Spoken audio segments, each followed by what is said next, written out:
Vittoria interna e quarti di finale per il Grifone di Mosciate, batte per 3-1 l'Ostia Mari al Villa dei Massimi. Il tris da parte dei rossoblù conduce alla torta e teste domenica 4 maggio in casa dei rossoblù di Via Candiani. Prima occasione da gol in favore proprio del Grifone, che con Bennoni va sulla via del gol, dal calcio d'angolo successivo lo stesso stacca di testa e batte sul secondo palo al quarto. Grifone 1, Ostia Mare 0.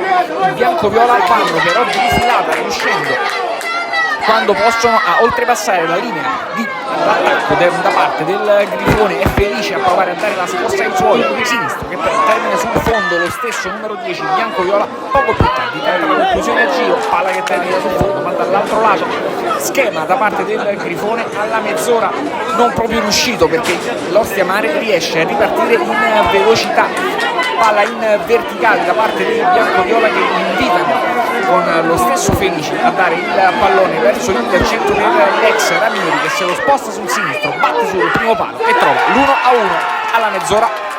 L'Ostia Mare trova il pareggio.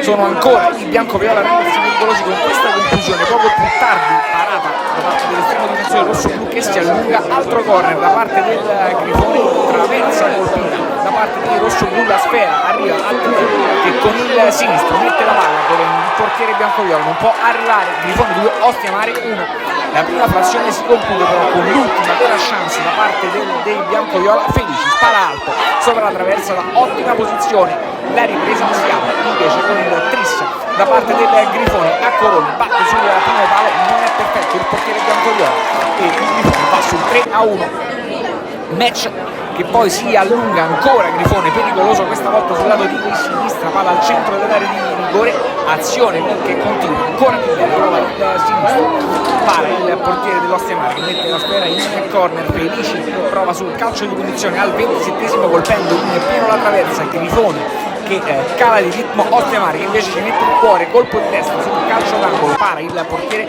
dei rossoblù. Altra occasione da parte della formazione bianco-viola nel finale, spera ancora in corner, poi calcio di punizione alto sopra la traversa negli ultimi minuti. L'ultima vera chance arriva invece per Telera che va in pressing costringendo il portiere bianco-viola al fallo, calcio di rigore che lo stesso numero 17 rossoblù si incarica di battere. Conclusione di sinistra alta sopra la traversa, è l'ultima emozione, poi sotto la doccia